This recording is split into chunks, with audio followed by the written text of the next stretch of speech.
In this example network, security services have been implemented. Let's take a look. First of all, there's an intrusion detection system, or IDS, here. The role of the IDS is to scan packets against security signatures looking for network attacks. This is made possible by the Core 1 switch and SPAN, the switched port analyzer.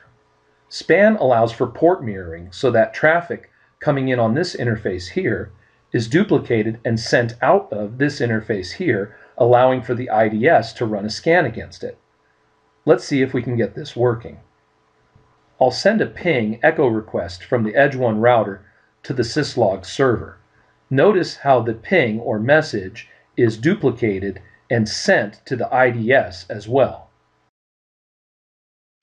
The next service we'll take a look at is syslog.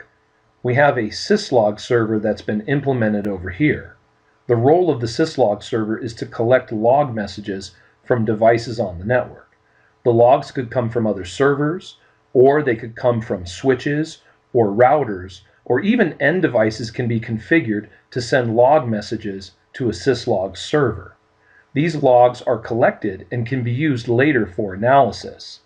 If we click on the syslog server, you can see under Services syslog, it has received log messages from various devices. Notice 192.168.30.1, 30.5, and 30.3 have all sent syslog messages. Each log message has a timestamp, which is important to track the exact time and day that the log occurred.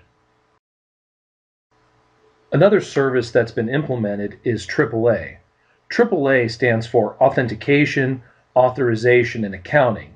This AAA server is a radius server that's been configured to handle all user account authentication on the network. The Edge 1 router has been configured to send all login attempts to the radius server for authentication. Let's give it a try. I'll open the AAA server and go to AAA, and you can see there's one account, admin1, with the password Cisco12345.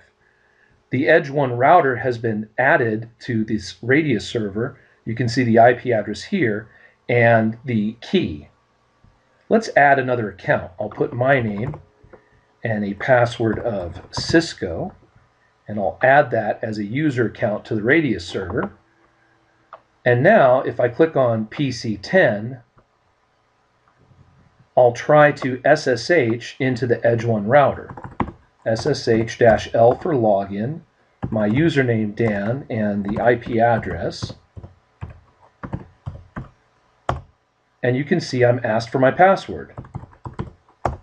And I'm in. So AAA services and the radius server are working. Another useful service that's been implemented in this network is NetFlow. NetFlow is a Cisco service that can be enabled and configured on routers and switches. In this network, the Edge 1 router has NetFlow configured on this interface here for ingress traffic, traffic entering the interface, and egress traffic, traffic leaving the interface.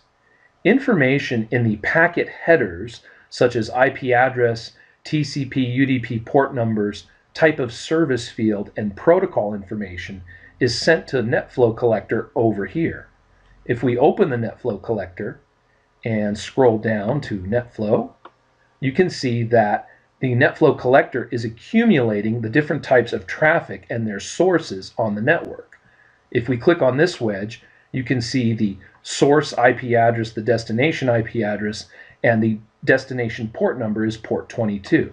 This was traffic from the SSH into the router. Information like this can be useful to find out who are the biggest talkers on the network and where are the possible sources of congestion. The last service that's been implemented in this network is SNMP, or Simple Network Management Protocol. We have a Simple Network Management Protocol network management station here. The network management station can read information about devices on the network that have been configured as SNMP agents. Not only can the network management station read information about these devices in order to manage them and monitor them, but it can also be configured to write information to these devices as well. the Edge 1 router has been configured to use SNMP, and the network management station can read and write information to this Edge 1 router. Let's give it a try. I'll open up the network management station and click on the MIB browser. I'll need to configure it to talk to the Edge 1 router. So I'll put in the IP address of the Edge 1 router, and I'll click on Advanced, and I'll need to put in the read community string and the write community string because the router has been configured to read information from it and also to write information to it. So I'll put in secret-RO